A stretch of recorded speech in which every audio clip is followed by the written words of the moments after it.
वो मैं ये कह रहा था कि अगर आपने हमारा चैनल अभी तक सब्सक्राइब नहीं करा तो अब भी कर दो, नहीं तो बड़ा पछताओगे, बड़ा पछताओगे। Presented by N. Kumar Gupta. Music director Sonu सोन।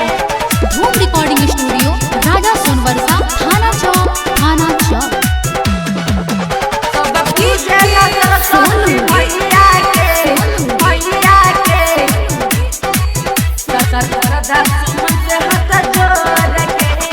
माटी के मूर्ति में लागे सुहावन, सरस्वती मैया बेजोर के।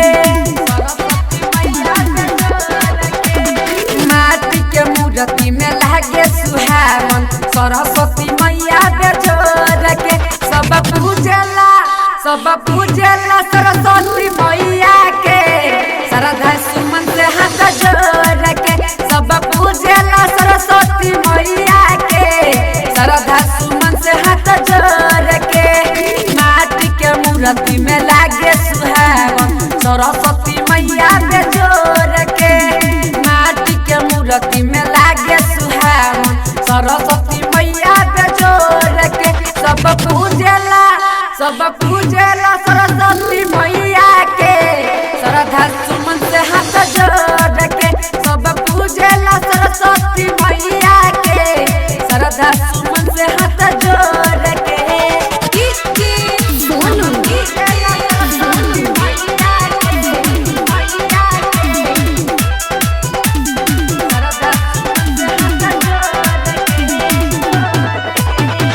माधोपुर वैशाली।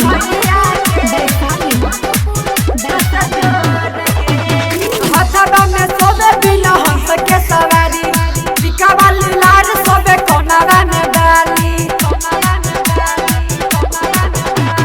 हथवा में सोबे बिना हंस के सवारी, टिका वाली लाल सोबे कोनावा में डाली।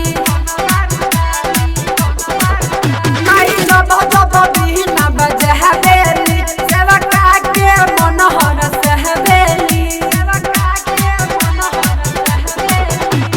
10 दिशा में सुनले रे भाई, गुंजेला नारा जोर जोर के।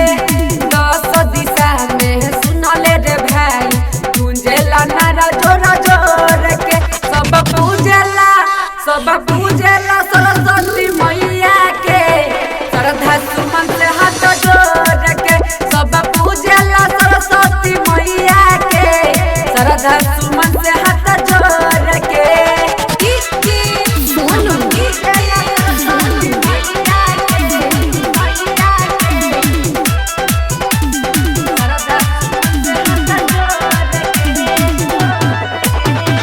माधोपुर वैशाली।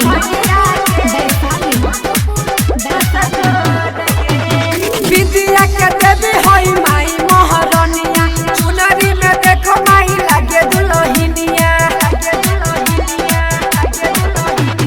विद्या के देवी होई माई महारानिया, चुनरी में देखो माई लागे दुल्हनिया। माना धावे माई राउर मुस्कान, घुसकाई लागे मूरत में पारान। राइटर मनीष राम सूरज नीति सभी देखेले मूर्ति घर से। राहुल अवधेश और संजीव रूपे सभी देखेला मूर्ति